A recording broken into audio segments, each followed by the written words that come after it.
글 하나를 제가 소개해 드릴 건데요.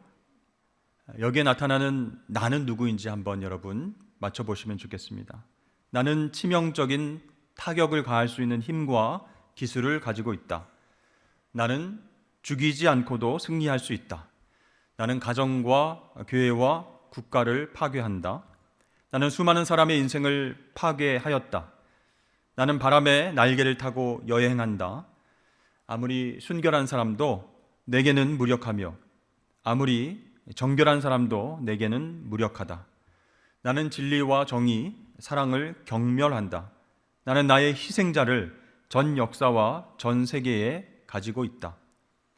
나는 바다의 모래보다 더 많은 노예를 가지고 있다. 나는 결코 망각하지 않으며 결코 용서하지 않는다. 여기에서 나는 과연 누구일까요? 이 글의 마지막에 나의 이름은 중상모략입니다. 이렇게 적혀 있습니다. 이 글을 보면 우리 입에서 나오는 말이 얼마나 무서운지를 알게 됩니다. 특별히 말 가운데서 중상모략하는 말이 순결한 사람, 죄 없는 가정, 평안한 교회, 국가들을 파괴한다라는 것이죠. 그리고 너무나 자유롭게 날개를 타고 여행한다고 나와 있습니다. 그렇습니다. 말로 범하는 죄보다 무서운 죄는 없습니다. 우리의 혀는요, 우리가 알아차리기도 전에 제멋대로 움직이고 사람과 공동체를 파괴하는 역할을 하기도 합니다. 그래서 내 안에 미워하는 마음이 있으면 비난하는 말이 튀어나오게 됩니다. 그것이 점점 커지면 중상모략의 말을 쏟아내면서 결국 상대방도 무너뜨리고 나도 무너지게 되는 것이죠. 자, 이런 결과는 마귀 사탄이 제일 기뻐하는 일입니다. 마귀 사탄은요, 우리의 말을 통해서 저와 여러분들이 영적으로 무너지게 만드는 것, 그것이 목적이기 때문입니다. 그래서 오늘 다윗은 하나님께 이렇게 간절히 기도했습니다. 여호와여, 내 입에 파수꾼을 세우시고 내 입술의 문을 지키소서. 여기서 파수꾼은 경비병, 보초를 뜻합니다. 군대 생활하신 분들은 다 아시겠지만 보초를 서는 일이 있습니다. 보초를 서다가 누군가 다가오면 암구호를 물어봅니다.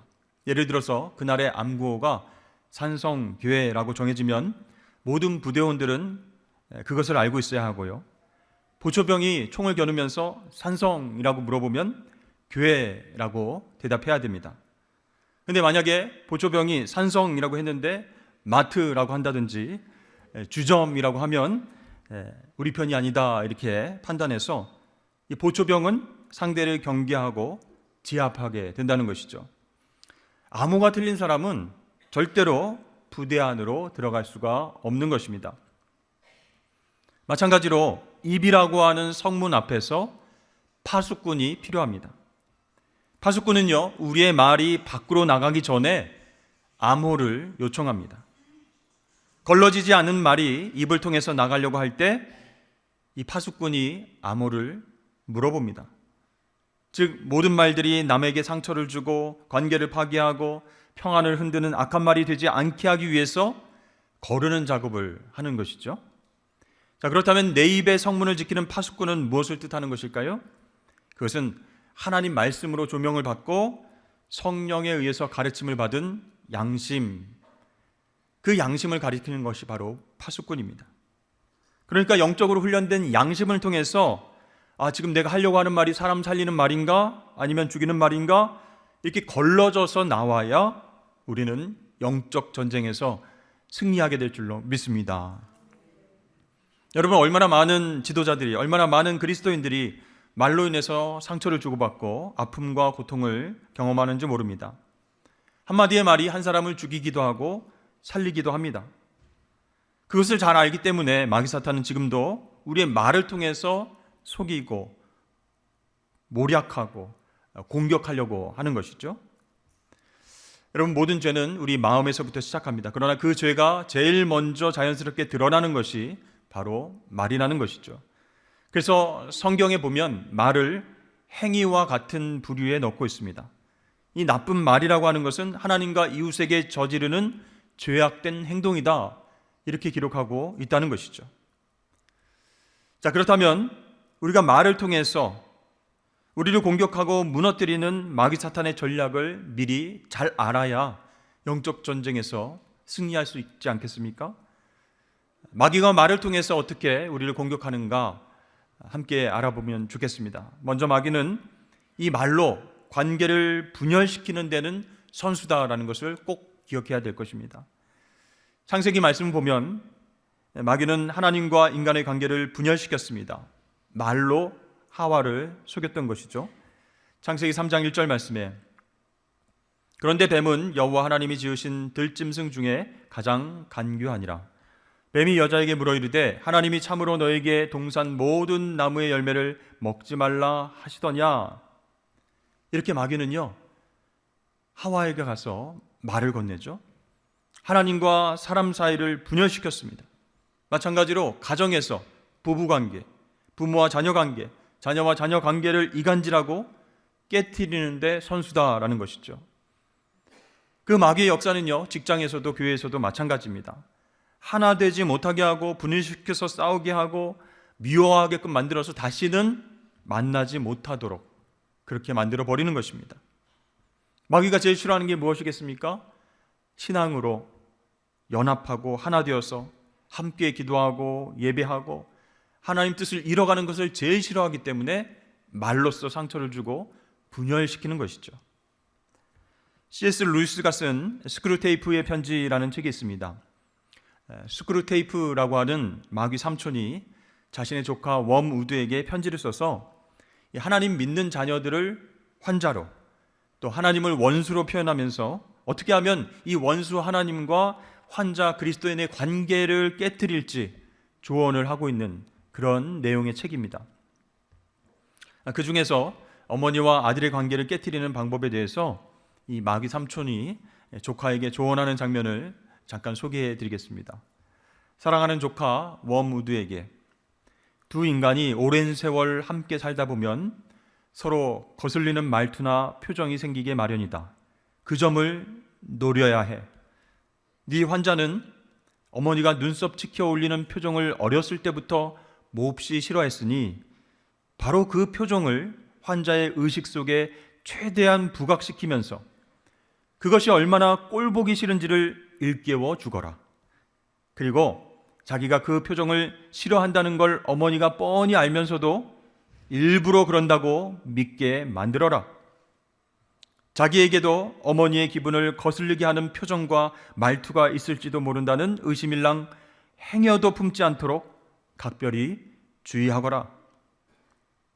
문명 생활에서는 글자만 놓고 보면 아무렇지 않은 말인데도 특정한 순간에 특정한 말투로 사용하면 마치 얼굴을 정면으로 때리는 듯 위력이 생기는 말들을 통해 가족 간의 증오가 표현된단다.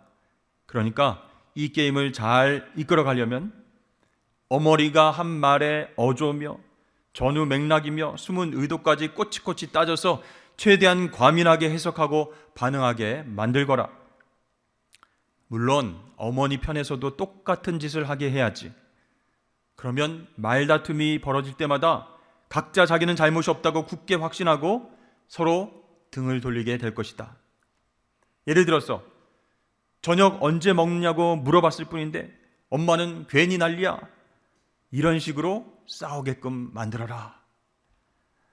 여러분, 이 마귀 사탄이요 관계를 깨트리는 선수다라는 것을 꼭 기억하시길 바랍니다. 두 번째로 마귀는 증오와 비난의 말을 통해서 우리를 공격합니다. 사울 왕이라고 하는 사람은 하나님께서 더 이상 자기와 함께 하시지 않는다는 것을 알았습니다.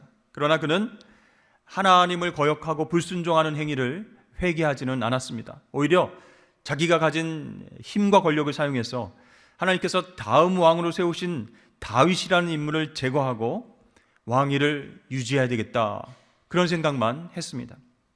그런 사울 왕에게 아들 요나단이 다윗에게 보여주는 호의와 우정은 정말로 용납할 수 없는 것이었습니다. 그는 아들 요나단이 다윗 편들고 오히려 아버지인 자신의 어리석음을 지적하자 이성을 잃어버리고는 요나단에게 비난과 증오의 말을 내뱉었습니다.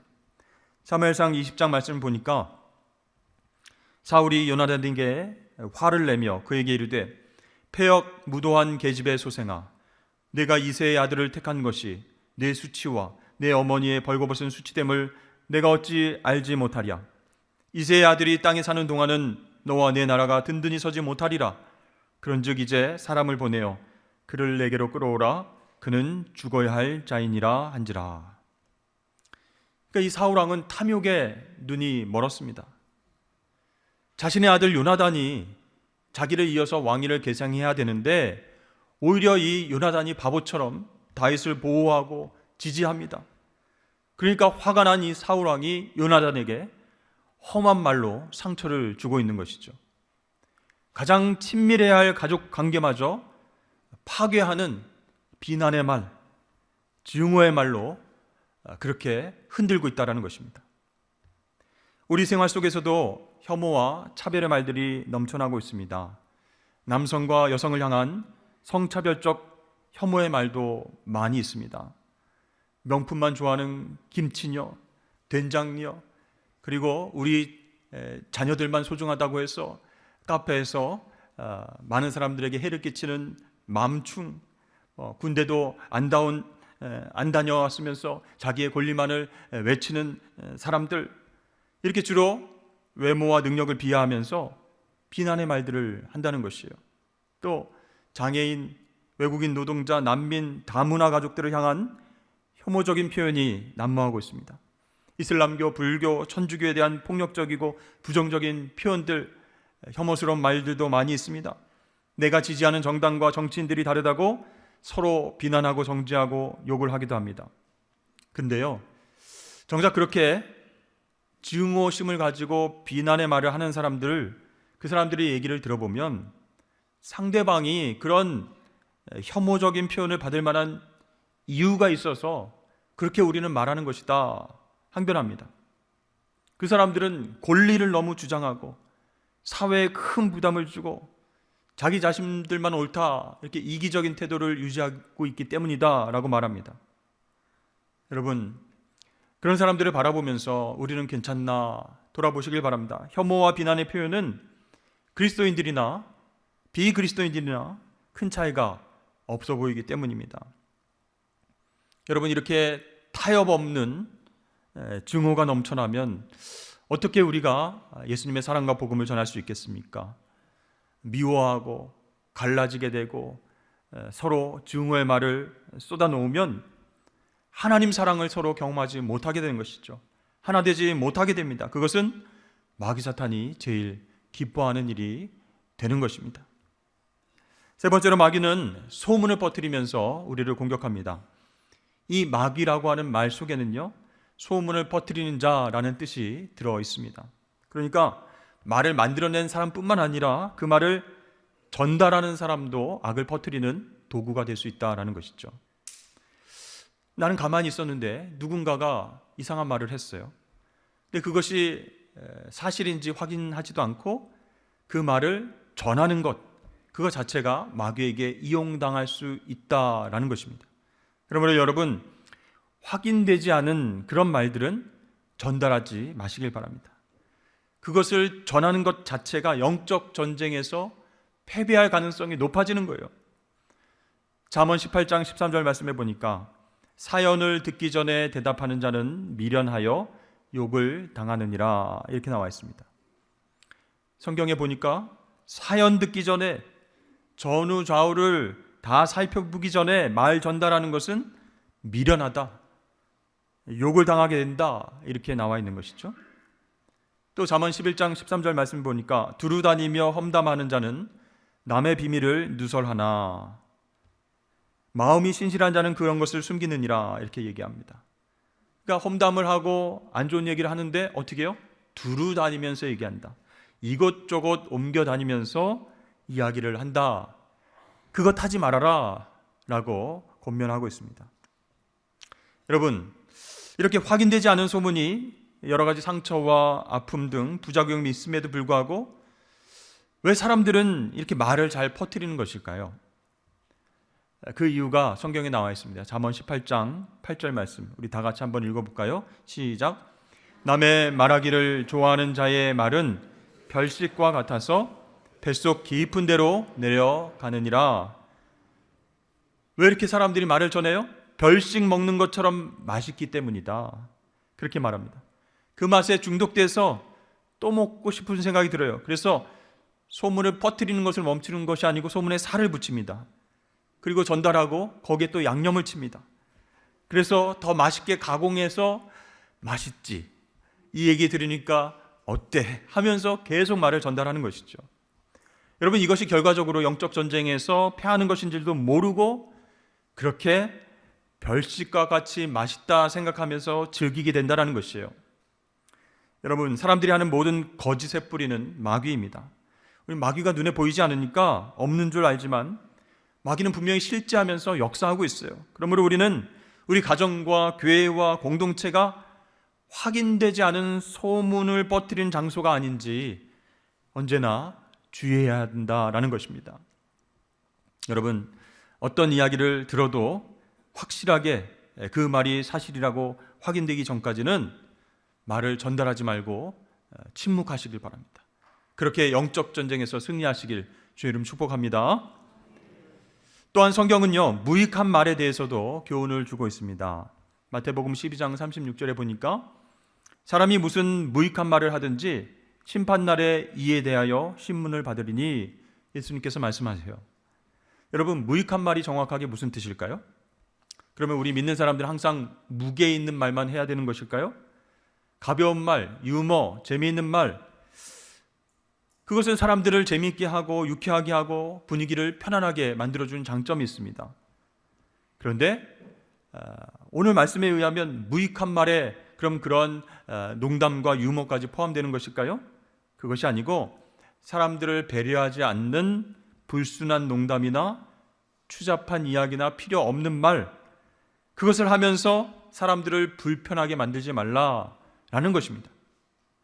심판날에 대해서 주님께서 이에 대해서 신문 받으리라 말씀하고 계세요.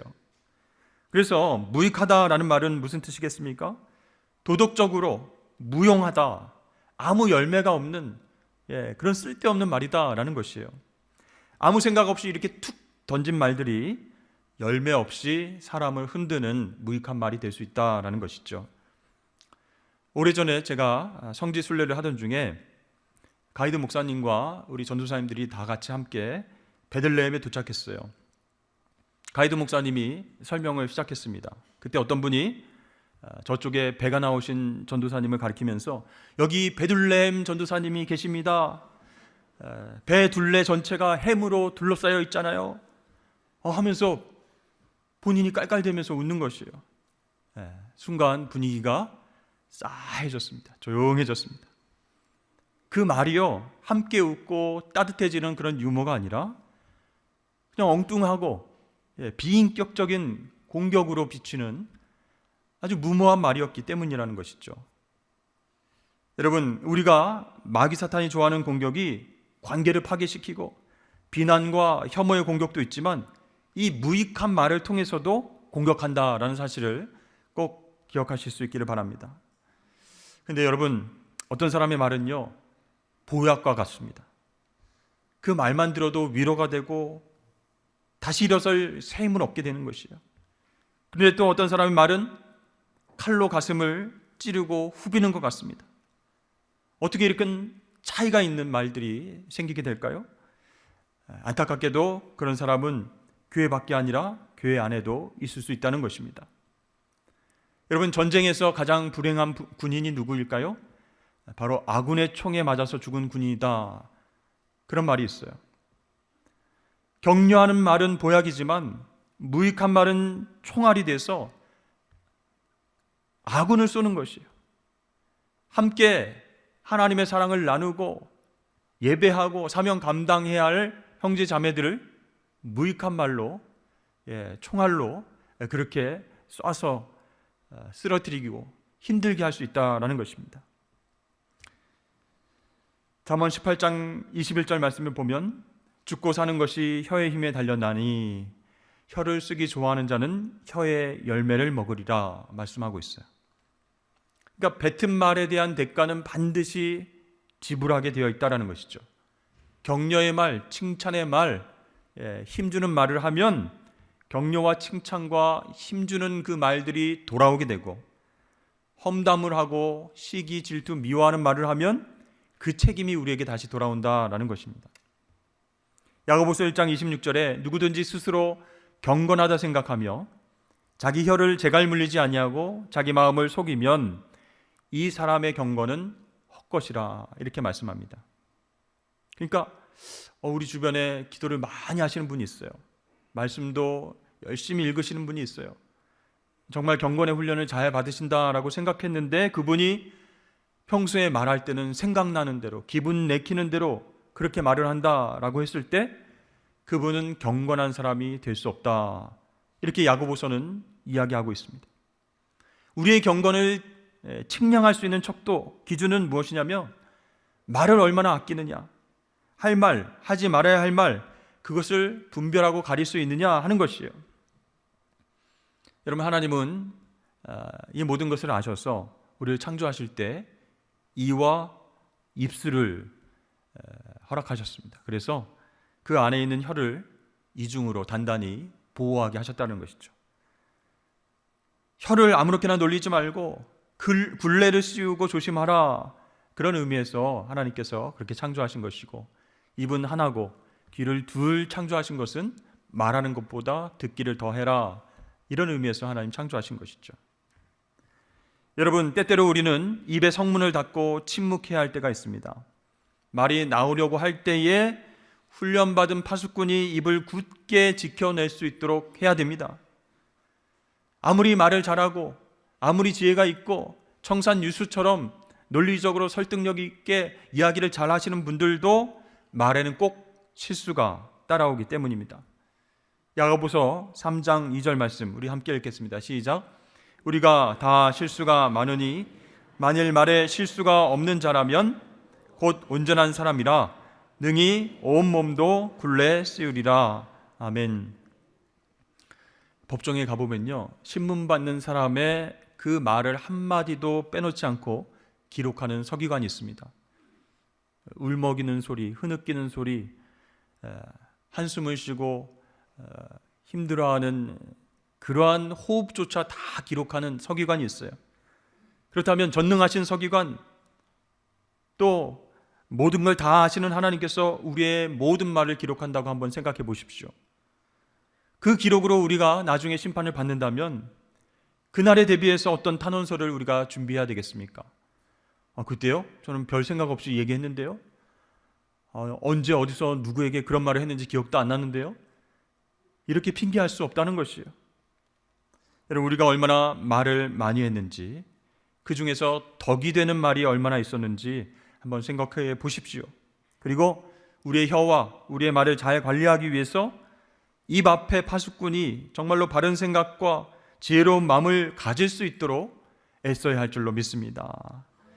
우리 마음이요, 정말 사랑과 깨끗한 것으로 가득 차 있으면 우리의 혀로 남을 해치거나 관계를 파괴하거나 상처를 주지는 않을 것이기 때문이에요. 정말 우리가 하나님을 사랑한다면, 하나님의 말씀과 은혜가 우리 마음 가운데 가득 차게 되고 그렇게 넘쳐난다면 그 마음에 가득 찬 것들이 입을 통해서 밖으로 나오게 된다는 것입니다. 그러므로 사랑하는 성도 여러분, 우리는 어리석게도 마귀가 공격하는 것을 분별하지 못하고 살 때가 많은데, 때때로 공동체를 분열시키는 마음, 가정을 흔들려고 하는 마음, 누군가를 미워하는 마음, 비난하려고 하는 마음, 중상모략하려는 마음, 또 확인되지 않은 말을 소문으로 퍼뜨리는 악을 행하려고 할 때, 그때 생각하십시오. 이것은 마귀의 공격이구나. 이렇게 분별하고 우리의 입 가운데에 파수꾼을 세워달라고 기도하시길 바랍니다. 이 모든 것들로 영적 전쟁에서 마귀에게 지지 않기 위해서는 우리의 마음 가운데 부정적인 생각들이 올라올 때마다 입술의 파수꾼으로 제어하고, 내가 분별해야지, 정말 사람 살리는 말을 해야지, 하나님 영광이 되는 말을 해야지, 이렇게 생각하시고 영적 전쟁에서 승리하시는 저와 여러분 되시길 주의 이름 축복합니다.